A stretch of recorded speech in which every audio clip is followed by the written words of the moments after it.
Assalomu alaykum, hurmatli YouTube kuzatuvchilari. Bugun 2025-yil 16-iyun sanasi.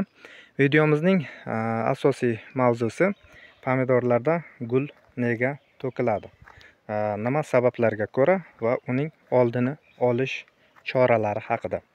Demak, pomidor gullagan paytda juda ko'pchilik holatlarda ularning gulini keskin to'kib yuborayotganligini biz kuzatishimiz mumkin. Demak, bularga sabablar nihoyat darajada ko'p. Demak, ulardan ayrimlarini aytib o'tamiz. Xo'p, hurmatli do'stlar, bu yerda birinchi navbatda o'sha sug'orishning noto'g'ri tashkil etilishi, ya'ni haddan tashqari chanqatib yuborib suv tanqisligi sababli yoki aksincha haddan tashqari me'yordan ortiq ko'p suvlash natijasida ildizlar shikastlanishi, ya'ni chirib shikastlanishi natijasida ozuqani yaxshi tortib ololmaganligi sababli demak gulning to'kilishi kuzatiladi.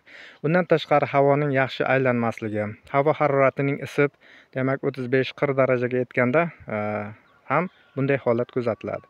Va ko'pchilik holatlarda poyalar o'sha kasallangan paytda va o'sha mineral o'g'itlarning yetishmasligi yoki ayrim mineral o'g'itlarning ko'pligi evaziga, ya'ni azot ko'payib ketadigan bo'lsa gullagan paytda gul to'kiladi yoki fosfor bilan kaliy yetishmagan paytda ham gulning to'kilish holatlari kuzatiladi. Demak, mana 3 ta joyimizga biz mana shu gulning to'kilishini kamaytirish maqsadida super fosfat hamda kaliy xlorid berdik. Demak, birinchi navbatda mana shu gulning mana shu shiddat bilan to'kilib ketishida asosiy sabablardan biri fosfor va kaliyning yetishmasligi hamda o'sha azotning ko'payib ketganligi. Demak, bu yerda biz nima ishlar qildik? Azot berishni to'xtatdik. Mana sababi o'sha poyalar 140 sm pushta oralig'ini yopgan. O'zingiz ko'rib turibsiz. Ko'ngildagidek o'sha ko'k massaga ega.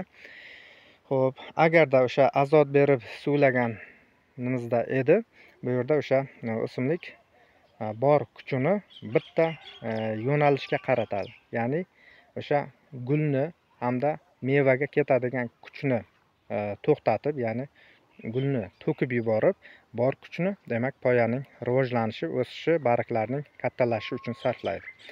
Shu sababli bu yerda o'sha azot berilgan paytda shiddat bilan gulning to'kilishi, hosildorlikning kamayishi kuzatiladi. Xo'p, ana endi bu paytda o'sha qiyg'os gullagan paytda fosfor va kaliyni biz ko'proq berishimiz kerak. Bundan tashqari oltin gugurtli o'g'itlarni. Ana endi biz super fosfat berdik dedik. Demak, super fosfatning juda ham turlari ko'p. Toza fosfor bor, masalan 17-14%lik. Xo'p, mana biz vodiyning tarkibi super fosfatdan iborat bo'lgan. O'sha endi hozir nomi yodimda yo'q. Hamma biladi. Qopi 140-130 ming atrofida turadi. Demak, mana shunday ozuqa. Demak, tarkibi super fosfat. Demak, buning tarkibida qarang. Oltin gugurt 10%, demak, fosfor 17%, bizga eng muhim kerak bo'lgan kalsiy, eng qizig'i 28%. Endi suvda kamroq tez erimaganligi sababli buning narxi haddan tashqari arzon, lekin puliga nisbatan 2-3 barobar effekti yaxshiroq. Xo'p, bundan tashqari yana bunda nechadir foiz magniy ham yozilgan edi. Hozir foizi yodimdan ko'tarildi, hamda 1% azot. Demak, 1% azot degani bu azotning yo'q desa ham bo'ladi. Shu sababli o'sha azotning yo'qligi sababli bu super fosfat berilgan paytda gulning to'kilishining qisman oldi olinadi.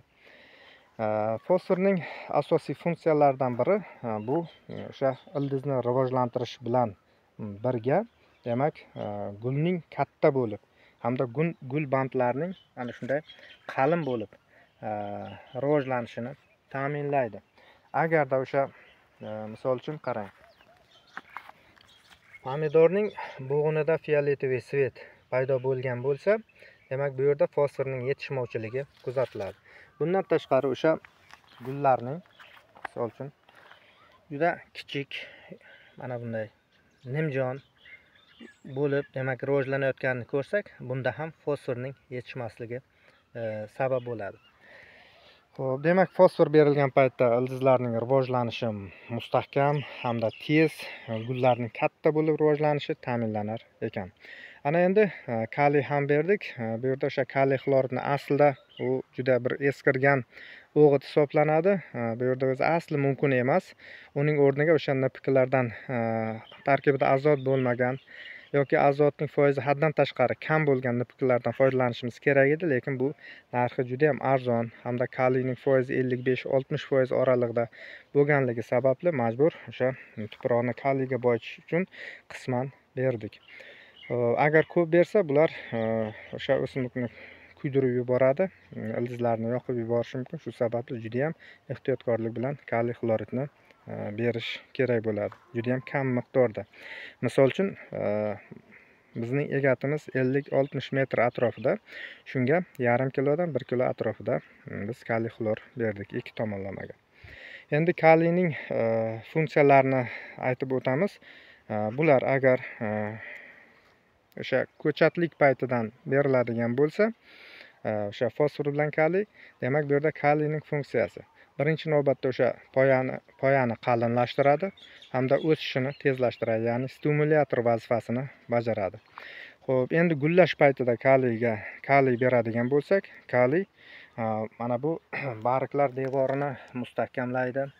Shuning bilan birgalikda o'sha poyalarni qalinlashtirishiga sababchi bo'ladi. Demak, pomidor poyalari qalinlashadi. Bundan tashqari o'sha gulning gul tojlari, gul bandlari hamda mana shu gulning qismlarini, barcha qismlarini demak mustahkam qiladi hamda mevani asosan kattalashishiga sababchi bo'ladi. Shu sababli o'sha mevalarimiz maydalashib ketayotgan bo'lsa, hosilga kirgan pomidorlarni tez yengil sug'orib, o'sha ildizdan o'sha kaliyli hamda demak bargdan masalan monofosfat kaliy yoki bo'lmasa kaliy sulfat, mana shunga o'xshagan kaliy, magnezium, shunga o'xshagan demak ozuqalar bilan oziqlantirish demak mevalarning kattalashishiga sababchi bo'lar ekan.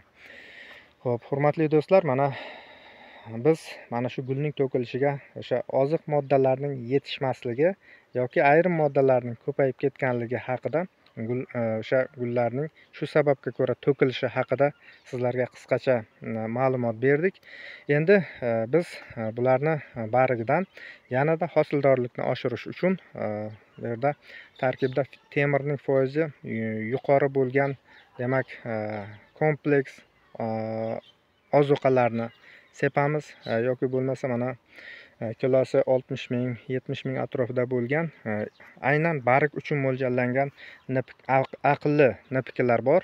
Demak bu yerda o'sha ular bargga sepilganda hech qanday barg yuzasida tuz qoldirmaydigan, 100% barg orqali so'rilib ketadigan demak NPKlar bor.